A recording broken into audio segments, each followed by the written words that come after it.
combination of things. You know, I can tell of all the things that I've done, and I'm thinking a lot of other people have done very positive things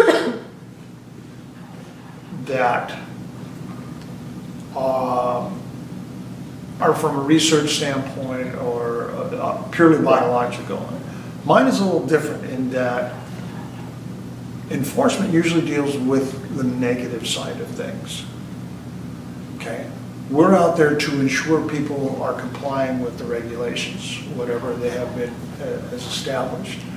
And so we are looking for the violations, but in looking for these violations, we find some, phenomenal things. So few people ever get the opportunity to see a pod of orcas. And I've only seen orcas on the water twice in my career. And the 9 that we saw the one time was the first time I took one of my brand new wardens out with me to teach him how to use the boat. And there were 9 of them that we watched for a while. I told him, this is not normal, so this is a special endurance. I've flown the area so many times. And things like when the pod of Rizzo dolphins comes in following the giant squid,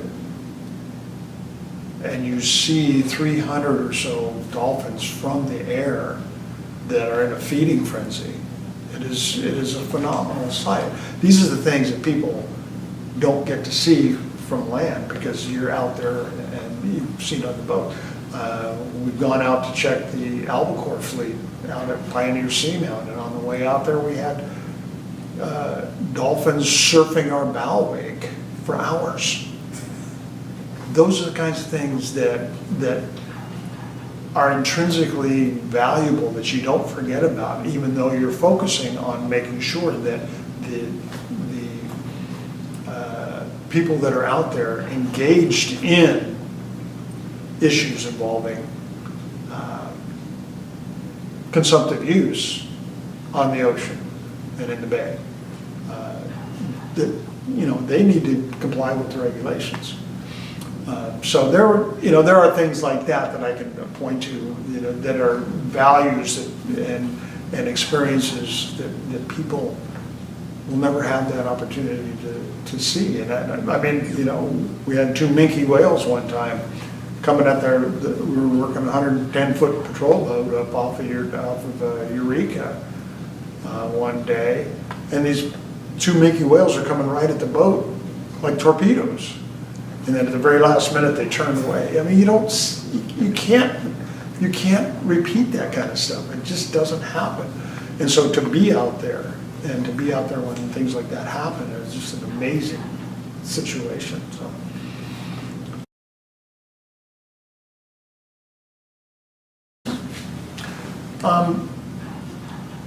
Yes, we are the enforcement division of the Department of Fish and Wildlife. Our job is to ensure that people are complying with the rules and regulations that are set up to protect and control the uses of consumptive use on the oceans and the environment.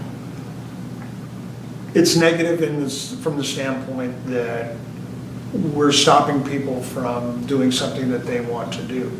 A lot of people don't have self-control when it comes to catching fish or crabs or abalone or something like that. We're there to ensure that they do.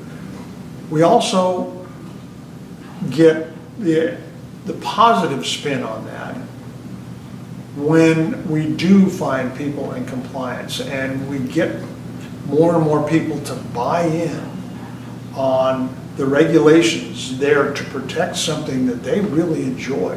This is a passion for a lot of people, as well as a recreation.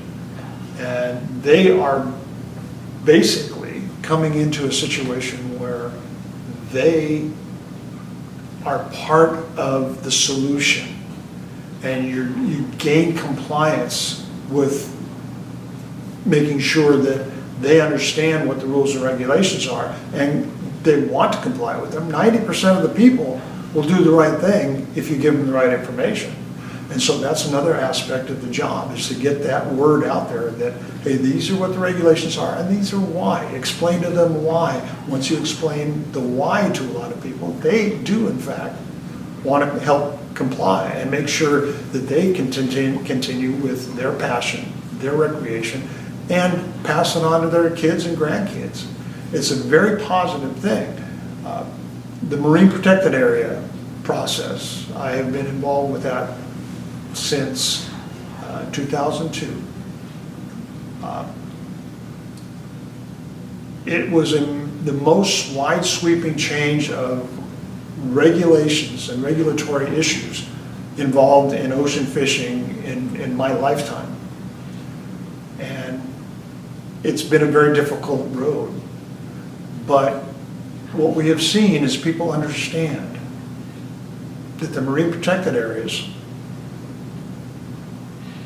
can help to protect and perpetuate these populations of fish that they enjoy from a consumptive standpoint.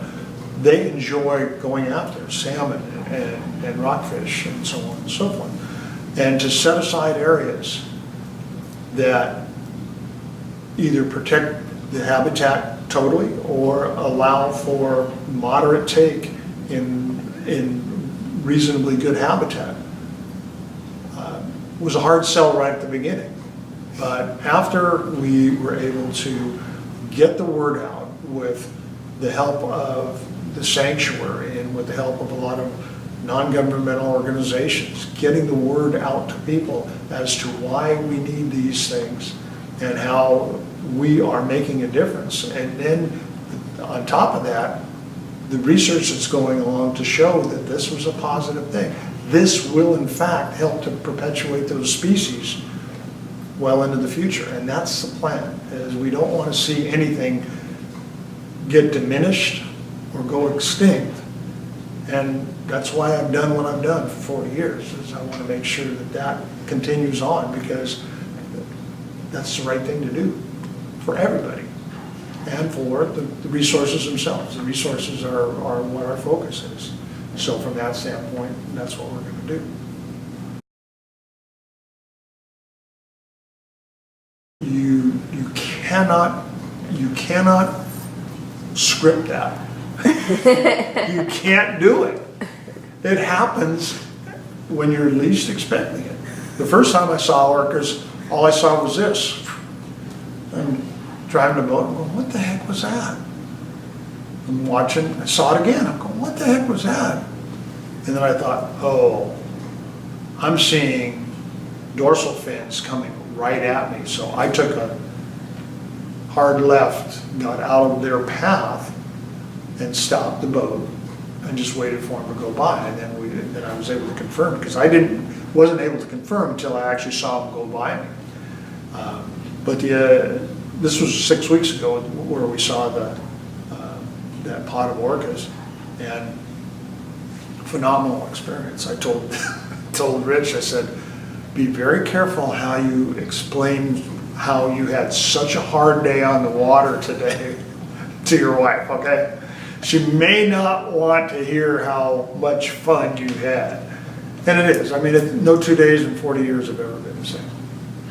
And that's one of the reasons that I hate to give it up.